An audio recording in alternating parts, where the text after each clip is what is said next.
سامعین حاضرین السلام علیکم ورحمۃ اللہ وبرکاتہ۔ تمام احباب کی بارگاہ میں پھر ایک دفعہ گزارش ہے کہ تقریباً آدھا گھنٹہ باقی ہے اور 7 بجے انشاءاللہ عزیز نماز کی جماعت کھڑی ہو جائے گی۔ بغیر کسی انتظار کے جلد از جلد اپنی تیاری مکمل فرماتے ہوئے تقریرات کہتے ہوئے مسجد میں تشریف لائیں تاکہ ہم نماز اضحیٰ جماعت کے ساتھ ادا کر سکیں۔ سامعین محترم،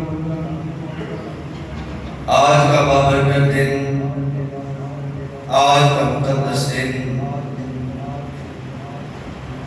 آج کا خوشیوں والا دن جو اللہ رب العزت نے ہمیں اپنے پیارے محبوب صلی اللہ علیہ وآلہ وسلم کے صدقہ سے عطا فرمایا۔ اسلام کسی کی خوشی کو روکتا نہیں، لیکن اگر وہ خوشی صحیح طریقے سے ادا کی جائے۔ زمانہ جہالت میں کفار بھی اپنا تہوار مناتے، میلے ٹھیلے لگاتے، تو اسلام نے اس اکٹھ کو روکا نہیں، لیکن اس کے مقابلے میں اسلام نے ایک خوبصورت اکٹھ دے دیا کہ مسلمان بھی سال میں 2 دفعہ اکٹھے ہو کر آپس میں مل جل کر ایک دوسرے کا احوال پوچھ کر، ایک دوسرے کا دکھ سکھ ساجھا کر کے یہ بھی اپنی خوشیاں ایک دوسرے کے ساتھ شریک کر سکیں۔ آج ان دنوں میں یہ مقدس دن ہے، میں اپنی گفتگو سے قبل وہی روٹین کے مطابق ایک دفعہ ان تمام اپنے احباب سے بڑی محبت بھرا پیغام ہے جو عید پڑھنے کے لیے تشریف لا رہے ہیں۔ گھر سے نکلتے ہوئے تھوڑا سا صرف سوچ لیں کہ کیا گھر کے فرد میں سے کوئی ایسا بندہ تو نہیں جس پہ ہم نے ظلم کیا ہے۔ اپنے خاندان میں سے ذرا نظر دوڑا لیں، کوئی ایسا بندہ تو نہیں جس کو میں ناراض کر کے اللہ کو راضی کرنے کے لیے جا رہا ہوں۔ کوئی تیرے محلے میں ایسا بندہ تو نہیں جو تیری زندگی سے تنگ ہے، تیرے جینے سے تنگ ہے، تیرے مرنے کی خوشی میں ہے، انتظار میں ہے کہ اللہ کرے یہ چلا جائے تو ہماری جان چھوٹے۔ اگر کوئی ایسا مسئلہ ہے تو خدا ایک لمحے کا صرف ٹائم ہوتا ہے کہ آج ایک لمحے کے لیے جا کے تجھ سے منا لے گا۔ خدا کی عزت کی قسم، مسجد آنے سے قبل تجھ سے تیرا رب بھی مان جائے گا، رب کا رسول بھی مان جائے گا۔ تو یہ خوشیاں اللہ نے ہمیں اس لیے عطا کی ہیں، تو کوشش کریں جو اپنوں سے ناراض ہیں، اپنوں سے دور ہیں، جنہوں نے رشتے توڑ بیٹھے ہیں، تعلقات ختم کر بیٹھے ہیں، آج یہ عید ہمیں پیغام دیتی ہے کہ ان تعلقات کو، ان رشتوں کو پھر سے جوڑ لیا جائے۔ میرے مصطفیٰ کریم علیہ السلام نے ارشاد فرمایا، جن چیزوں کی قسم اٹھا کر ان میں سے ایک چیز یہ بھی ہے، میرے کریم فرماتے ہیں کہ جو بندہ غلطی نہ ہونے کے باوجود کہ اس کی کوئی غلطی نہیں، لیکن پھر بھی کسی سے ناراضگی ہے، تو وہ شخص اس بندے کے پاس جا کے غلطی نہ ہونے کے باوجود اس سے صلح کر لیتا ہے، اس سے پیار کی پیک بڑھا لیتا ہے، اس سے محبت کی ناطہ جوڑ لیتا ہے۔ میرے مصطفیٰ ارشاد فرماتے ہیں، مجھے خدا کی عزت کی قسم ہے، اللہ اس بندے کی عزت کو کم نہیں کرے گا، اللہ دنیا میں بھی اس بندے کی عزت کو بڑھا دے گا اور آخرت میں بھی اس کی عزت کو بڑھا دے گا۔ اس لیے تھوڑا سا ٹکرا کرنے کی ضرورت ہے، تھوڑا سا دل بڑا کرنے کی ضرورت ہے، اور ٹوٹے ہوئے احباب کو منا کر آئے ہم سب مل کر سنت ابراہیمی ادا کرتے ہوئے اپنے آپ کو بنائیں گے۔ میں نے قرآن مجید فرقان حمید کی ایک آیت کریمہ تلاوت کی سورہ انعام کے اندر سے، جس میں اللہ رب العزت اپنے پیارے محبوب صلی اللہ علیہ وآلہ وسلم کو ارشاد فرما رہے ہیں، میرے محبوب قل، اپنے سونے سونے لبوں کو کھولو، ذرا اپنے غلاموں کو، مرجھائے ہوئے دلوں کو پھر سے بہار بخشو، ان کے چہروں سے پھر مسکراہٹ لے کے آؤ۔ محبوب ذرا آپ اپنے لبوں سے ارشاد فرمائیں۔ حضور نے عرض کی، میرے مالک کیا تیرا حکم ہے؟ تو اللہ فرماتا ہے اِنَّا صلاتی، محبوب آپ کہہ دیجئے کہ بے شک میری نماز، وَنُسُكِي، میری قربانی، وَمَحْيَايَ، میرا زندہ رہنا، وَمَمَاتِي، میرا اس دنیا سے چلا جانا، لِلَّهِ رَبِّ العالمین۔ یہ ساری زندگی کا نچوڑ، سارے اعمال کا نچوڑ، سارے اعمال کی قبولیت کا نتیجہ ایک ہی لفظ پہ ہے۔ وہ کون سا لفظ ہے؟ للہ رب العالمین، کہ میں جو بھی کر رہا ہوں فقط اس لیے کر رہا ہوں کہ میرا رب مجھ سے راضی ہو جائے۔ بندہ مومن کی نشانی بھی یہی ہے۔ میرے کریم آقا علیہ السلام نے ارشاد فرمایا، کل قیامت کے دن جب رب کے عرش کے علاوہ کوئی سایہ نہیں ہوگا، ساری کائنات بھٹک رہی ہوگی، صرف رب کے عرش کا سایہ ہوگا، سورج سوا نیزے پہ ہوگا، یہ لوگ اپنے پسینے پہ ڈوب رہے ہوں گے۔ اس وقت جو خوش نصیب انسان ہیں، ان انسانوں میں سے دو ایسے خوش نصیب انسان ہیں کہ ان کو کل قیامت کے دن اللہ اپنی عرش کے سائے کے نیچے جمع فرمائے گا۔ غلاموں نے پوچھا، یا رسول اللہ صلی اللہ علیہ وسلم، وہ کون سے دو خوش نصیب انسان ہیں؟ تو میرے مصطفیٰ نے فرمایا، صحابہ بتاؤں وہ کون سے دو خوش نصیب انسان ہیں؟ صحابہ نے عرض کیا، رسول اللہ حکم فرمائے۔ یعنی مصطفیٰ نے فرمایا، صحابہ جو دنیا میں رہتے ہوئے ایک دوسرے سے ناطہ جوڑتے ہیں، ایک دوسرے سے پیار کرتے ہیں، ایک دوسرے سے محبت کرتے ہیں، اور کرتے کس لیے ہیں؟ کوئی دنیاوی لالچ نہیں ہوتی، کوئی دنیاوی مطلب نہیں ہوتا، وہ فقط اس لیے ایک دوسرے سے ناطہ جوڑتے ہیں، وہ فقط اس لیے ایک دوسرے سے پیار کرتے ہیں، وہ فقط ایک دوسرے سے دوستی اس لیے رکھتے ہیں کہ میرا رب راضی ہو جائے۔ تو اللہ کیا فرمائے گا؟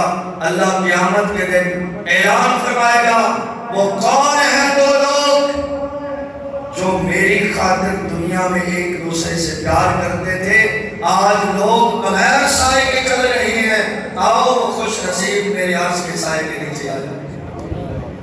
یعنی جب بھی کوئی عمل کیا جائے تو اللہ کی رضا کے لیے کیا جائے، اخلاص کی دولت اپنے سینے میں سجا کر عمل کیا جائے، پھر وہ عمل کرنے سے قبل اللہ رب العزت کی بارگاہ میں قبول ہو جاتا ہے۔ جو اخلاص کی نیت سے کیا جائے، اللہ پہلے عمل کو قبول کر لیتا ہے۔ حدیث کے مبارکہ ہے مدارج النبوہ کے اندر، میرے کریم آقا علیہ السلام ارشاد فرماتے ہیں، میرا غلام ہے، اس کے پاس دولت نہیں، اس کے پاس پیسے نہیں قربانی کرنے کی، لیکن دل میں تمنا بہت رکھتا ہے، دل میں آرزو بڑی ہے کہ کبھی تو میں بھی سنت مصطفیٰ اور سنت ابراہیمی ادا کروں۔ اس خواہش میں رہتا ہے، اس چاہت میں رہتا ہے، لیکن اس کے پاس اتنے وسائل نہیں کہ وہ قربانی کر سکے۔ آپ نتیجہ دیکھیں تو اس نے قربانی کی نہیں ہے، لیکن دل میں ایک درد ہے، ایک تمنا ہے کہ اللہ مجھے بھی وسائل عطا کرے، اللہ مجھے بھی دولت عطا کرے، میں بھی اللہ کی راہ میں قربانی کروں۔ میرے مصطفیٰ فرماتے ہیں قربانی کرنے والے کو تو رب ایک قربانی کا ثواب عطا فرماتا ہے، میرے اس غلام کو کل قیامت کے دن اللہ رب العزت 70 قربانیوں کا ثواب عطا فرمائے گا۔ اندازہ لگا سکتے ہیں کہ اس بندے نے قربانی کی نہیں، دل میں ایک تمنا اپنے رب کو راضی کرنے کے لیے، جناب ابراہیم کی سنت ادا کرنے کے لیے کہ جناب ابراہیم نے تو اپنے بیٹے کے گلے پہ چھری چلا دی، کاش میرے پاس دولت ہوتی میں بھی کوئی ایک جانور لے کر اپنے رب کو راضی کرتا، اپنے رب کے خلیل کو راضی کرتا، یہ دل میں تمنا ہے۔ تو کیا ہوگا؟ میرے مصطفیٰ فرماتے ہیں قیامت کے دن یہ جب اٹھے گا نا، قربانی کرنے والے کو تو ثواب ایک ملے گا ہی صحیح، لیکن میرے اس غلام کو رب 70 قربانیوں کا ثواب عطا فرما دے گا۔ تو یہاں پر غریبوں کو جن کے پاس قربانی نہیں ہے وہ دل چھوٹا نہ کرے، جن کے پاس دولت نہیں ہے وہ دل چھوٹا نہ کرے۔ غریباں دا پرونا ساڈا نبی، ہمارے مصطفیٰ تو آہی غریبوں کے لیے ہے، وہ تو غریبوں کا سہارا بننے کے لیے آئے ہیں، غریبوں کو سینے لگانے کے لیے آئے ہیں۔ دیکھا نہیں میرے مصطفیٰ مدینے کی طرف ہجرت کر کے جاتے ہیں، بڑے بڑے چوباروں والے، بڑے بڑے کوٹھیوں والے، بڑے بڑے دولت مند اس انتظار میں اور ہاتھ جوڑ کے کھڑے ہیں کہ آج مصطفیٰ ہمارا مہمان بنے، ہمارے گھر اس قابل ہیں کہ مصطفیٰ ہمارے گھر میں آئے، بڑے بڑے مدار ہیں کہ مصطفیٰ ہمارے گھر میں آئے، بڑے بڑے اونچے مکان ہیں کہ مصطفیٰ ہمارے گھر آئے۔ میرے مصطفیٰ نے فرمایا چھوڑ دو دنیا والوں، میری اونٹنی کو چھوڑ دو، تاریخ گواہ ہے میرے مصطفیٰ کی سواری اس جگہ پہ بیٹھی ہے جو بندہ گھر بیٹھا ہو رہا تھا کہ کاش میرے پاس بھی دولت ہوتی، کاش آج میرے پاس بھی کچھ ہوتا تو میں بھی مصطفیٰ کو عرض کرتا کہ یا رسول اللہ آج میرے گھر آ جائیں۔ میرے مصطفیٰ کی سواری بیٹھی ہے تو اس غریب کے گھر میں بیٹھی ہے، میرے مصطفیٰ کو کرنے ہی غریبوں سے پیار آئے تو غریب کو دل چھوٹا نہیں، اور دوسرا اس بندے کو مقام کو اس خواہش کے ساتھ، اس تمنا کے ساتھ زندگی گزارتا ہے کہ میں قربانی کروں اللہ کو راضی کرنے کے لیے، لیکن وہ کر نہیں سکتا۔ میرے مصطفیٰ فرماتے ہیں یہ بندہ مرے گا نا گھر پر، بستر کے اوپر مرے گا۔ اگلی بات سنیں، کتنا بڑا مقام حضور دے رہے ہیں، غریب کے دل کو کتنا سارا مل رہا ہے، کتنا میرے غریب آقا علیہ السلام غریب سے پیار فرما رہے ہیں۔ قربانی نہیں کی، قیامت والے دن 70 قربانیوں کا ثواب سے مل رہا ہے، اور پھر دل میں خواہش رکھ کے اسی طرح دنیا میں چلا گیا۔ میرے مصطفیٰ فرماتے ہیں مرا ہے اپنے بستر پہ ہے، اللہ اس بندے کو شہادت کا رتبہ عطا فرمائے گا۔ قیامت کے دن شہید والا رتبہ اس بندے کو عطا کیا جائے گا۔ وجہ کیا ہے؟ اس کے اندر تمنا ہے للہ، میرا رب راضی ہو جائے، میرا مصطفیٰ راضی ہو جائے، میرا رب راضی ہو جائے۔ تو اللہ نے فرمایا جب تو مجھے راضی کرنے کے لیے دل میں تمنا لے کے پھرتا ہے، ٹھیک ہے تجھے وسائل میں نے نہیں دیے، لیکن تیری نیت خالص ہے، لو قربانی کرنے والے کو ایک ثواب دیا جاتا ہے، تو قیامت میں آئے گا تجھے 70 قربانیوں کا ثواب عطا کرے گا۔ اتنا بڑا رتبہ ہے۔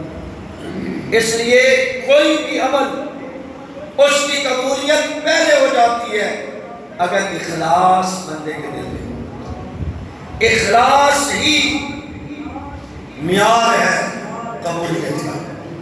اگر عمل اخلاص سے خالی ہو تو پھر وہ عمل قابل قبول نہیں ہوتا۔ آئیے ایک حدیث مبارکہ اور بھی مصطفیٰ کریم علیہ السلام کی سنتے ہیں قربانی کے حوالے سے۔ حضور صلی اللہ علیہ وآلہ وسلم کے پیارے غلام ہیں حضرت زید بن ارقم رضی اللہ تعالی عنہ،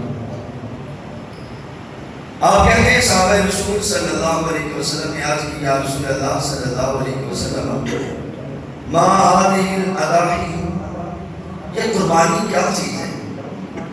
صحابہ نے مصطفیٰ سے پوچھا یا رسول اللہ ہمیں ذرا ارشاد فرمائیں یہ قربانی کیا چیز ہے؟ میرے کریم آقا علیہ السلام نے فرمایا سنت ابیکم ابراہیم، صحابہ یہ تمہارے باپ ابراہیم کی سنت ہے۔ صحابہ نے قالوا فما لنا فیہا، یا رسول اللہ ٹھیک ہے یہ سنت ابراہیمی ہے لیکن ہمیں اس سے کیا ملے گا؟ ہم بھی تو کچھ کر رہے ہیں، ہمیں اس کا بدلہ کیا ملے گا؟ میرے کریم آقا علیہ الصلوۃ والسلام نے ارشاد فرمایا، اے صحابہ، جو بندہ کوئی جانور ذبح کرتا ہے تو اللہ ایک ایک بال کے بدلے اسے ایک ایک نیکی عطا فرماتے ہیں۔ جانور کے گلے پہ چھری چلتی ہے، حضور فرماتے ہیں ایک ایک بال کے بدلے اس بندے کو اللہ ایک ایک نیکی عطا فرما دیتا ہے۔ صحابہ نے آگے یا رسول اللہ، سارے تو بکرا نہیں کر سکتے، سارے بیل بھی نہیں کر سکتے، کوئی دمبا کرنے والے بھی ہوتے ہیں، اون والے بھی ہوتے ہیں، چلو بکری کے بعد وہ الگ الگ ہوتے ہیں، یہ جو صفوف ہے، یہ اون ہے، جو وہ کرتے ہیں، دمبا کرتے ہیں، ان کے بارے میں کیا حکم ہے؟ میرے کریم آقا علیہ الصلوۃ والسلام نے ارشاد فرمایا، صحابہ کیڑی گنتی وچ پہ گئے ہو؟ اللہ رب العزت اس بندے کو ایک ایک صفوف کے بدلے ایک ایک نیکی عطا فرمائے گا۔ وہ جس طرح بھی جانور وہ ذبح کرے گا، اللہ رب العزت اس کی یہ نیکی کو قبول فرما لے گا، لیکن اس کے پیچھے کیا ہے؟ للہ، اللہ کے لیے ہو۔ جتنا بھی عمل ہے اس کا سب سے مین پوائنٹ جو ہم قربانی کے لیے اکٹھے ہیں، قربانی کرنے کے لیے جانا ہے، سب سے مین چیز ہے کہ اللہ کے لیے۔ اگر اس میں نیت خالص نہیں، دکھلاوا ہے، ریاکاری ہے، کریم آقا علیہ الصلوۃ والسلام ارشاد فرماتے ہیں کل قیامت کے دن سبھی کو بلایا جائے گا، میرا رب پوچھے گا میرے بندے بتا میرے لیے کیا کیا ہے؟ عرض کرے گا میرے مالک تیری خاطر میں نے جتنا بھی مال تھا تیرا دیا ہوا تیرے رستے پہ خرچ کر دیا ہے۔ میرے مصطفیٰ فرماتے ہیں، رب فرمائے گا اسے منہ کے بل گھسیٹتے ہوئے جہنم میں داخل کر دو۔ عرض کی جائے گی یا رسول اللہ وجہ کیا ہے؟ میرے مصطفیٰ نے فرمایا، رب فرمائے گا یہ جتنا تو نے مال خرچ کیا ہے نا، یہ صرف لوگوں سے دار وصول کرنے کے لیے کیا ہے، لوگوں سے واہ کروانے کے لیے کیا ہے، تو نے میرے لیے نہیں کیا۔ لوگوں نے تیری عزت کی، لوگوں میں تیرا پروٹوکول بڑھ گیا، لیکن اگر تو خالصتاً مجھے راضی کرنے کے لیے کرتا تو میری عزت اور جلال کی قسم تیرا عمل بعد میں ہوتا، قبولیت پہلے اختیار کرتا۔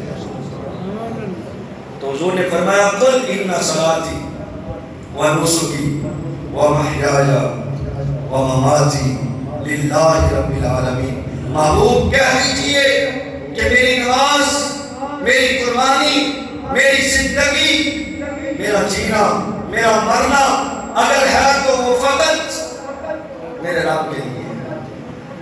سامعین محترم، اخلاص کتنا ضروری ہے۔ سیدنا عمر فاروق رضی اللہ تعالیٰ عنہ کا دور ہے، ایک انتہائی گناہگار شخص، ساری زندگی گانا بجاتا رہا، پیسے کی کھیل کھیل رہی، اپنے بھی بگانے بھی محبت کرتے۔ آپ کو پتہ ہے جب پیسہ آ جائے نا تو پھر رشتہ دار نہ بھی ہو تو دور کا رشتہ دار بھی کہتا ہے میرا رشتہ دار ہے۔ غریب ہونا، وہ قریب کا رشتہ دار بھی ہو تو کوئی پوچھ رہے تو کہتا ہے یار کچھ لگتا ہوگا، یعنی اس سے بھی رشتہ توڑ دیا جاتا ہے۔ جب اس کے پاس پیسہ تھا تو بڑی محبت لوگ کرتے تھے، انتہا درجے کی محبت کرتے تھے۔ ہوا کیا؟ گلا جواب دے گیا، آواز جواب دے گئی، آہستہ آہستہ پیسے ختم ہو گئے، لوگ چھوڑتے گئے، مقام ایسا آ گیا کہ بھوک کے عالم میں لوگوں کے در در ٹھوکریں کھانے لگا، کوئی بھیک دینے کے لیے تیار بھی نہیں، چلا گیا قبرستان کے اندر، بھوک کا انتظار کرتے کرتے، موت کا انتظار کرتے کرتے یہ بیٹھا ہے قبرستان کے اندر۔ بیٹھ کے نا اس نے ایک لمبی سانس لے کر نا آسمان کی طرف نظر اٹھائی اور اٹھا کے کہا میرے مالک دیکھ دنیا والے آج چھوڑ گئے، آج تو اپنے بھی نہیں گئے، بگانے بھی نہیں رہے، دیکھ میرے مالک آج سارے چھوڑ گئے، تو نہ چھوڑ، تو کریم ہے، تو رحیم ہے، دنیا والے بے وفا ہو گئے، تو وفا والا ہے۔ میرے مالک آج بے وفائی نہ کر، آج اپنا وعدہ پورا کر، دیکھ ساری کائنات کا دکھدارا ہوا تیرا بندہ تیری بارگاہ میں آ گیا ہے، میں تجھ سے صلح کرنے کے لیے آیا ہوں۔ ہوا کیا، اللہ رب العزت نے جناب عمر کے دل پہ وحی کی، دل پہ الہام کیا، بھائی تو نبیوں پہ الہام کیا، اے عمر جعفر ایک میرا دوست ہے، اس کے پاس جا وہ تیرا انتظار کر رہا ہے۔ حضرت عمر دوڑتے ہوئے قبرستان پہ پہنچے۔ یہ بندہ حضرت عمر کو دیکھتا ہے، آپ کو پتہ ہے پھر حضرت عمر تو عمر تھے نا، جس کو دیکھ کر شیطان بھی رستہ بدل دے۔ وہ عمر کی ہیبت کو دیکھ کر کہ عمر آ رہا ہے، یہ اٹھنے لگا، لیکن جسم جواب دے چکا تھا، یہ بھاگنے لگا، بھاگ نہ سکا۔ حضرت عمر کے سامنے ہاتھ جوڑ کے بیٹھ گیا، اے عمر آج معاف کر دے، آج تو جسم میں اتنی طاقت نہیں، اتنی ہمت نہیں کہ تیرے کوڑے برداشت کر سکوں، تیری مار برداشت کر سکوں، میں اب بھاگ نہیں سکتا۔ حضرت عمر کہنے لگے، اللہ کے بندے آج تجھے مارنے کے لیے نہیں آیا، آج تو تجھے یاری کا پیغام سنانے کے لیے آیا، آج تجھے مارنے کے لیے نہیں آیا، آج تو تیرے یار نے پیغام بھیجا ہے کہ عمر جا میرے یار کی نوکری کر، میں تو تیرے یار کے حکم پر تیری نوکری کرنے کے لیے آیا۔ اور بندہ خدا ساری زندگی اس نے نافرمانیاں کی، لیکن ایک دفعہ اخلاص کے ساتھ اس نے کہا، میرے مالک اب میں تیرا ہوں، تو میرا ہے، اب میں تیرا ہو چکا ہوں۔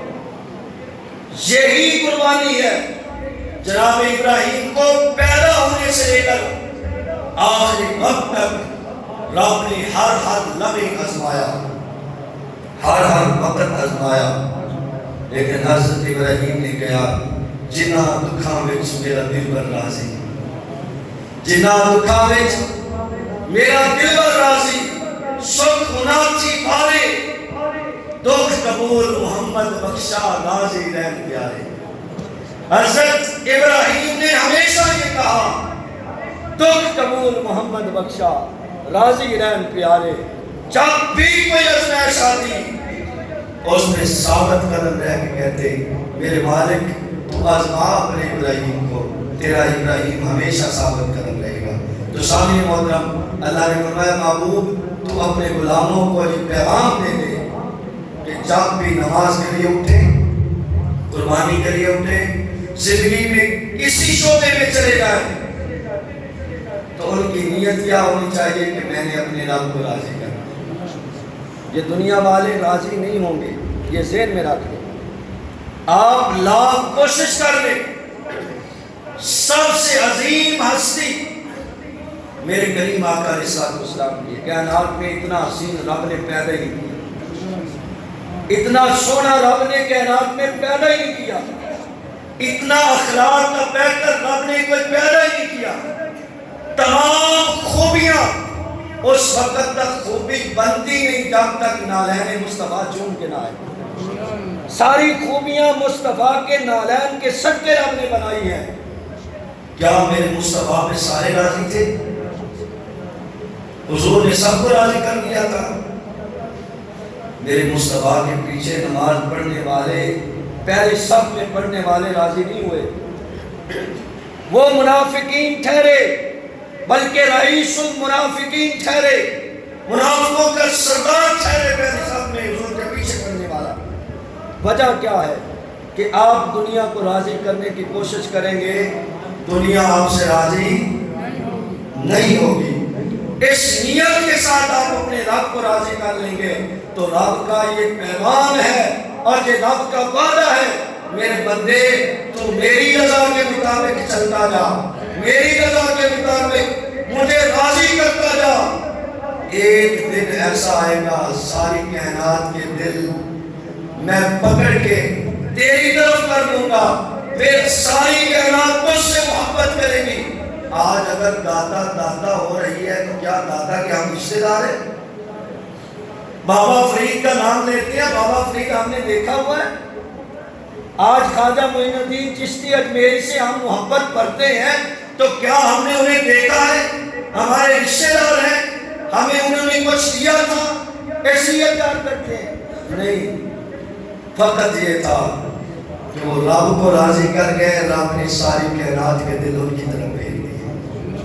جب اخلاص آ جاتا ہے اخلاص کی دولت ہو جاتی ہے، تو پھر کیا ہوتا ہے کہ اللہ رب العزت پھر بندوں کی محبت اس بندے کے دل میں ڈال دیتا، راضی نہیں کر سکتے۔ یہ آخری فیصلہ ہے کائنات کا کہ آپ کہیں نا کہ میں راضی کر لوں، جو اس سے بھی اگلا قدم، کیا ساری کائنات رب سے راضی ہے؟ ساری دنیا تو رب سے راضی نہیں ہے۔ تو کہتا ہے میں راضی کسی کو کر لوں، یا میں کہوں میں سب کو راضی کر لوں، یہ میری غلط فہمی ہے۔ میں کسی کو راضی نہیں کر سکتا سب کو، تو اس لیے ان کو راضی کرتے کرتے اپنے رب کو ناراض نہ کریں، اپنے رب کو راضی کرنے کی کوشش کریں، یہ کائنات والے خود بخود تجھ سے راضی ہو جائیں گے۔ جب تو اپنے رب کے بتائے ہوئے راستے پہ چلے گا، مصطفیٰ کے بتائے ہوئے راستے پہ چلے گا، اس کا حسن اتنا ہوگا، اس کی خوبصورتی اتنی ہوگی، تیری اس خوبصورتی سے لوگ پیار کرنے لگ جائیں گے، تیرے اس حسن سے لوگ پیار کرنے لگ جائیں گے۔ وجہ ایک ہی ہے، اس کے پیچھے اخلاص کی دولت ہونی چاہیے، محبت کی دولت ہونی چاہیے۔ میرے کریم آقا علیہ السلام کے پیارے غلاموں، آخری حدیث مبارک کا وقت ختم ہو گیا، میں اپنی گفتگو کو اختتام کی طرف لے کے جا رہا ہوں۔ انشاءاللہ 7 بجے ہم نماز کی جماعت کھڑی کر دیں گے۔ آخری حدیث مبارکہ ہے حضرت علی المرتضیٰ شیخ خدا کرم اللہ وجہ کریم کو میرے مصطفیٰ نے فرمایا، علی جاؤ نا مدینے کی منڈی میں جانور آئے، ذرا اونٹ خرید کے آؤ۔ عرض کی یا رسول اللہ کتنے خرید کے لائے؟ میرے مصطفیٰ نے فرمایا جاؤ 100 اونٹ خرید کے لے آؤ۔ عرض کی یا رسول اللہ 100 اونٹ تو آپ نے کرنے، فرمایا علی جانا، میں کہہ رہا ہوں نا 100 اونٹ خرید کے لے آؤ۔ حضرت علی گئے، اونٹ خرید لائے۔ میں ان غریبوں کو پیغام دینا چاہتا ہوں جو آج قربانی نہیں کر سکے، جو اپنے دل میں تمنا رکھتے ہیں وہ قربانی نہیں کر سکے، اور ان پیسے والوں سے ایک گزارش ہے اور محبت بھری گزارش ہے کہ اللہ نے اگر دیا ہے تو اس چیز کو ضرور اپنائیں۔ وہ کون سی چیز ہے؟ میرے مصطفیٰ نے فرمایا لا 100 اونٹ لائیں گے۔ عرض کیا رسول اللہ اپنے لیے کر رہے ہو؟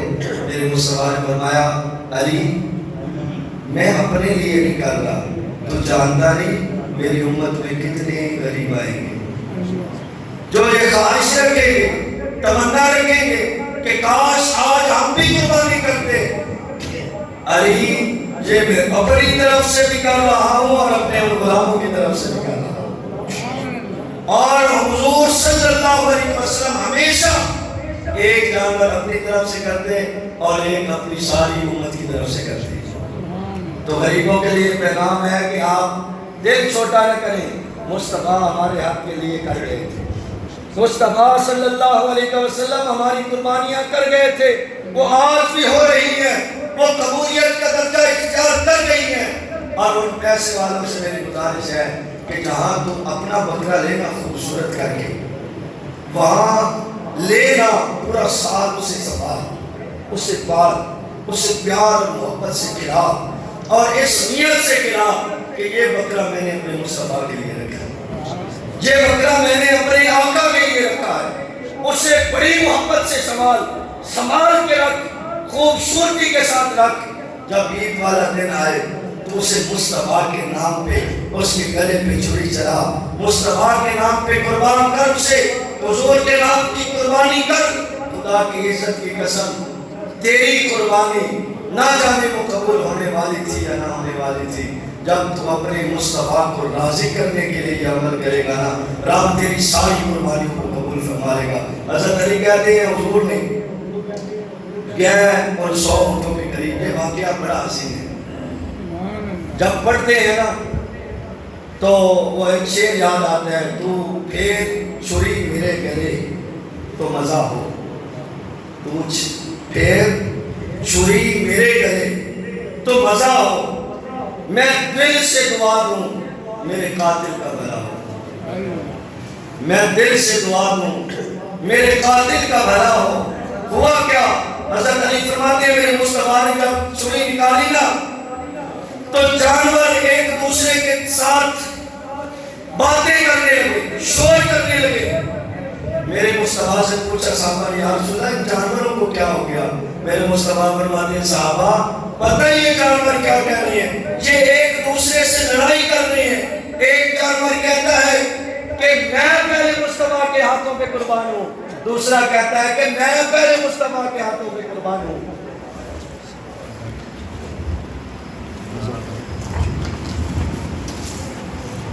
تو حضور صلی اللہ علیہ وسلم کی اس ادا کو دیکھ کر کے چھری ہاتھ میں ہے، 100 اونٹ ایک دوسرے سے لڑائی کر رہے ہیں۔ ایک اونٹ کہتا ہے میں مصطفیٰ کے نیچے پہلے لے لوں گا، میرے مصطفیٰ میرے گلے پہ پہلے چھری چلائے۔ دوسرا اونٹ کہتا ہے میرے گلے پہ پہلے چھری چلائے۔